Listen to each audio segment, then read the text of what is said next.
സംസ്ഥാനത്ത് +1 പ്രവേശനത്തിന്റെ അവസാന അലോട്ട്മെന്റ് ഫലം പ്രസിദ്ധീകരിച്ചു. പ്രവേശനം ജൂൺ 29 മുതൽ ആരംഭിക്കും.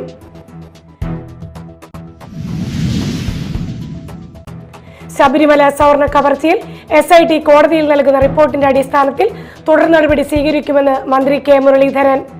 സ്വർണ്ണ കവർച്ചയെ ആക്ഷേപിക്കുന്നവർ അയോധ്യയിലെ തട്ടിപ്പിൽ അഭിപ്രായം പറയണമെന്ന് മന്ത്രി.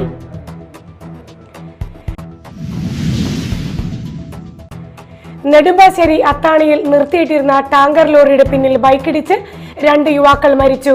പത്തനംതിട്ട സ്വദേശികളായ ആദിത് പ്രസാദ്, സുഹൃത്ത് കപിൽ എന്നിവരാണ് മരിച്ചത്. നമസ്കാരം, ന്യൂസ് റൗണ്ടപ്പിലേക്ക് സ്വാഗതം. വിശദമായ വാർത്തകളിലേക്ക് പോകാം. സംസ്ഥാനത്ത് +1 പ്രവേശനത്തിന്റെ മുഖ്യഘട്ടത്തിലെ 3ാമത്തെയും അവസാനത്തെയും അലോട്ട്മെന്റ് ഫലം പ്രസിദ്ധീകരിച്ചു.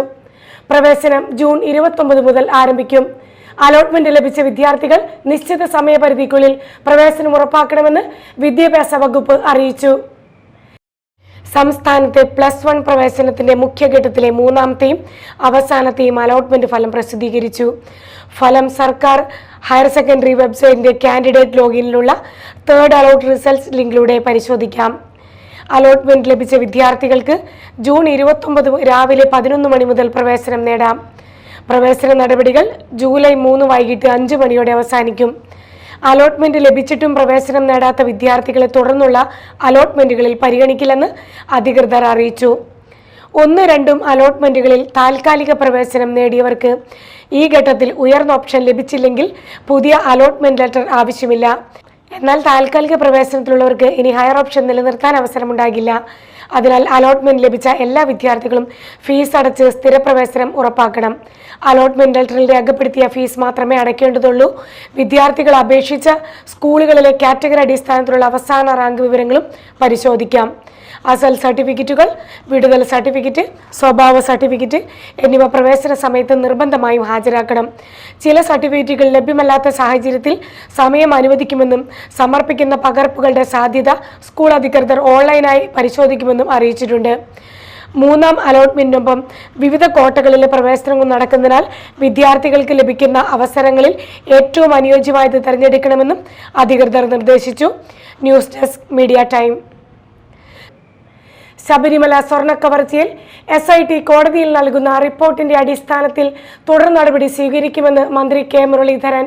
സ്വർണ്ണ കവർച്ചയെ ആക്ഷേപിക്കുന്നവർ അയോധ്യയിലെ തട്ടിപ്പിൽ അഭിപ്രായം പറയണമെന്ന് അദ്ദേഹം ആവശ്യപ്പെട്ടു.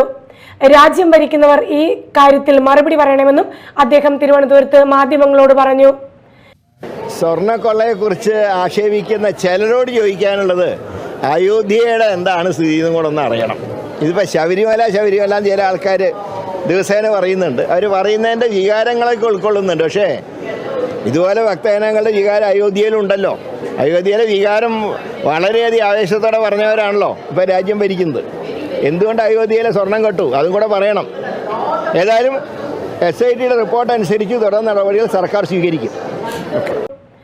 മലയാളി താരം ആൻസി സോജൻ ഇന്ത്യൻ അത്ലറ്റിക്സിൽ പുതിയ ചരിത്രം കുറിച്ചു. വനിതാ ലോങ് ജമ്പിൽ 22 വർഷം പഴക്കമുള്ള അഞ്ജു ബോബി ജോർജിന്റെ ദേശീയ റെക്കോർഡ് മറികടന്ന് പുതിയ റെക്കോർഡ് സ്വന്തമാക്കി. വനിതാ ലോങ് ജമ്പിൽ 6.88 മീറ്റർ ചാടിയാണ് ആൻസി ചരിത്ര നേട്ടം കൈവരിച്ചത്.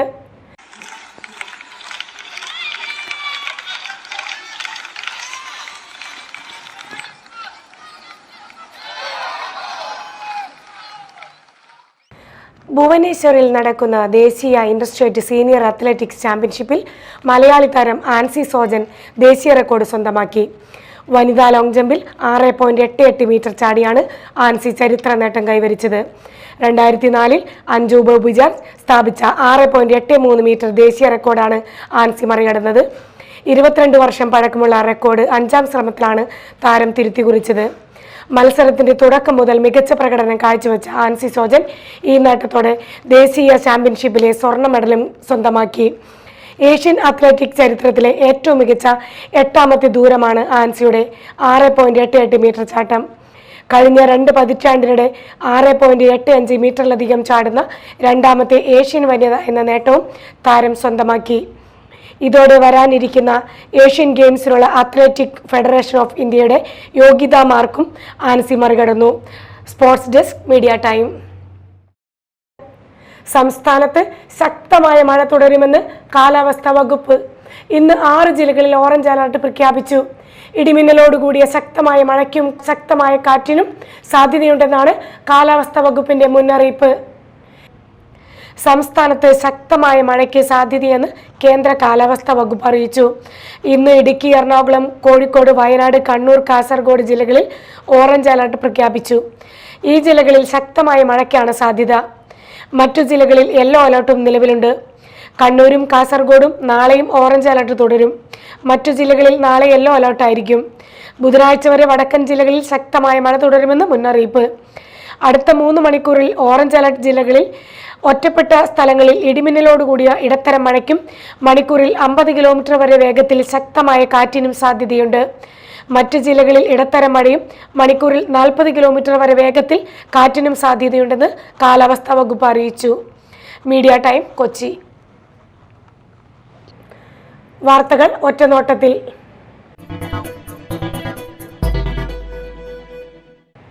ദേശീയപാതയിൽ നെടുമ്പാശ്ശേരി അത്താണിയിൽ നിർത്തിയിട്ട ടാങ്കർ ലോറിയുടെ പിന്നിൽ ബൈക്കിടിച്ച് 2 യുവാക്കൾ മരിച്ചു. പത്തനംതിട്ട സ്വദേശികളായ ആദിത് പ്രസാദ്, സുഹൃത്ത് കപിൽ എന്നിവരാണ് മരിച്ചത്. ഇന്ന് രാവിലെ 6:50 അത്താണി എയർപോർട്ട് കവലയ്ക്ക് സമീപത്തായിരുന്നു അപകടം. റോഡരികിൽ നിർത്തിയിട്ടിരുന്ന ടാങ്കർ ലോറിയുടെ പിന്നിൽ ബൈക്കിടിക്കുകയായിരുന്നു.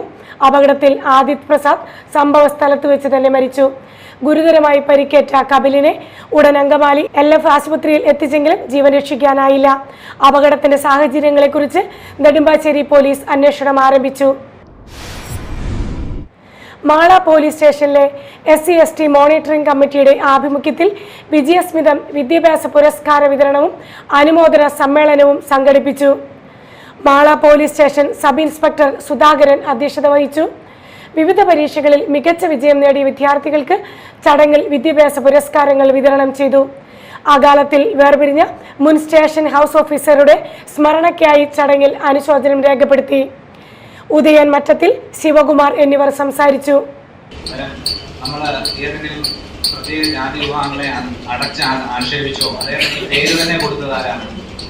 അംബേദ്കർ എന്നുള്ള പേര് കൊടുത്തതന്നെ അദ്ദേഹത്തിന്റെ ബ്രാഹ്മണനായിട്ടുള്ള അധ്യാപകൻ അംബ വദേക്കർ നരിച്ചെടി പേര്, അതാണ് അംബേദ്കർ. അന്നേരം ഏതെങ്കിലും പ്രത്യേക വിഭാഗങ്ങൾ നമ്മുടെ വർഗശത്രുക്കളോ അല്ലെങ്കിൽ മറ്റുള്ളവർ നമ്മുടെ ആജീവനാന്ത ചിത്രങ്ങളോ അങ്ങനെയൊന്നുമില്ല. എന്നും ഏത് സമയത്തും തൻ്റെ സമൂഹത്തിന്, ബ്രിട്ടീഷാണ് ഇവിടെ ധരിക്കുന്നതെങ്കിലും തൻ്റെ സമൂഹത്തിന് നിയമപരമായിട്ട് എന്തൊക്കെ കാര്യങ്ങൾ നേടിയെടുക്കാൻ പറ്റുമായിരുന്നു അത് മാത്രമാണ് എന്ത് ചെയ്യുന്നത്. കർഷക തൊഴിലാളി ഫെഡറേഷൻ BKMU AITUC മാള മണ്ഡലം കമ്മിറ്റിയുടെ കൺവെൻഷൻ സംഘടിപ്പിച്ചു. BKMU ജില്ലാ joint secretary PM Nixon convention ഉദ്ഘാടനം ചെയ്തു. ഏതാണ്ട് 10-15 ദിവസം നീണ്ടു നിൽക്കുന്ന ക്യാമ്പയിൻ എന്നുള്ള അർത്ഥത്തിൽ കേരളത്തിലെ വിവിധ സ്ഥലങ്ങളിൽ അതിന്റെ ക്യാമ്പയിൻ നടന്നുകൊണ്ടിരിക്കുകയാണ്. ആ പ്രഖ്യാപനത്തിന്റെ 110ാം വാർഷികമായിട്ട് ബന്ധപ്പെട്ട് നമ്മളൊരു പ്രോഗ്രാം നടത്തിയതുകൊണ്ട് നമുക്ക് ജാതി ഇല്ലാതിരിക്കില്ല. പക്ഷെ ഈ പ്രഖ്യാപനത്തിന്റെ പ്രസക്തി ഇപ്പോ വളരെ പ്രധാനപ്പെട്ടത്. ഇന്നലകളിൽ കേൾക്കാത്ത ഒരു സത്യപ്രതിജ്ഞ നമ്മൾ ഈ അടുത്ത് കേട്ടതാണ്. 10-30 കൊല്ലമായി പലതവണയായിട്ട് കേരളത്തിലെ ഇന്നത്തെ മുഖ്യമന്ത്രിയായിട്ടുള്ള സതീശൻ നിയമസഭ കാണാൻ തുടങ്ങി. ഇപ്പോ UDF ജയിച്ചു, കോൺഗ്രസ് സർക്കാർ ഉണ്ടാക്കും എന്നുള്ള അന്തരീക്ഷം വന്നു. നല്ല ഭൂരിപക്ഷത്തിലാണ് ജയിച്ചത്. AM ഹക്കീം അധ്യക്ഷത വഹിച്ചു. MR അപ്പുക്കുട്ടൻ, TN വേണു എന്നിവർ സംസാരിച്ചു. കർഷക തൊഴിലാളികൾ നേരിടുന്ന വിവിധ പ്രശ്നങ്ങൾ, തൊഴിലുറപ്പ്, ക്ഷേമ പദ്ധതികൾ, സംഘടനാ പ്രവർത്തനങ്ങൾ എന്നിവ കൺവെൻഷനിൽ ചർച്ച ചെയ്തു. ലഹരി ഉപയോഗത്തിനെതിരെ ജനകീയ ബോധവൽക്കരണം ലക്ഷ്യമിട്ട് കൊടുങ്ങല്ലൂർ മൈൻഡ് ഫിറ്റ്നസ് അക്കാദമിയുടെ നേതൃത്വത്തിൽ ലഹരിക്കെതിരെ കരുത്തിന്റെ കാവൽ പരിപാടി സംഘടിപ്പിച്ചു. പ്രശസ്ത ചലച്ചിത്ര സംവിധായകൻ കമൽ ഉദ്ഘാടനം നിർവഹിച്ചു. ഷെഫീഖ് അധ്യക്ഷത വഹിച്ച ചടങ്ങിൽ ഏറിയാട് ഗ്രാമപഞ്ചായത്ത് 7ാം വാർഡ് അംഗം PK മുഹമ്മദ്, വ്യാപാരി വ്യവസായി ഏകോപന സമിതി കമ്മിറ്റി അംഗം രാജീവൻ, MES തൃശൂർ ജില്ലാ സെക്രട്ടറി PK മുഹമ്മദ് ഷമീർ എന്നിവർ സംസാരിച്ചു. ഇബ്രാഹിം സിദാൻ ലഹരി വിരുദ്ധ പ്രതിജ്ഞ ചൊല്ലിക്കൊടുത്തു. ലഹരിക്കെതിരായ സാമൂഹ്യ പ്രതിരോധം ശക്തിപ്പെടുത്തുന്നതിൽ യുവജനങ്ങളുടെ പങ്കാളിത്തം അനിവാര്യമാണെന്ന് ഉദ്ഘാടന പ്രസംഗത്തിൽ സംവിധായകൻ കമൽ പറഞ്ഞു. പ്രധാന വാർത്തകൾ ഒരിക്കൽ കൂടി. സംസ്ഥാനത്ത് +1 പ്രവേശനത്തിന്റെ അവസാന അലോട്ട്മെന്റ് ഫലം പ്രസിദ്ധീകരിച്ചു. പ്രവേശനം ജൂൺ 29 മുതൽ ആരംഭിക്കും.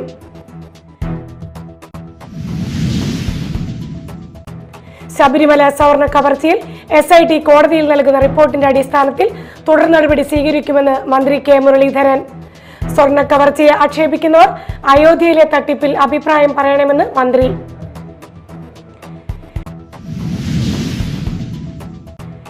നെടുമ്പാശ്ശേരി അത്താണിയിൽ നിർത്തിയിട്ടിരുന്ന ടാങ്കർ ലോറിയുടെ പിന്നിൽ ബൈക്കിടിച്ച് 2 യുവാക്കൾ മരിച്ചു. പത്തനംതിട്ട സ്വദേശികളായ ആദിത് പ്രസാദ്, സുഹൃത്ത് കപിൽ എന്നിവരാണ് മരിച്ചത്.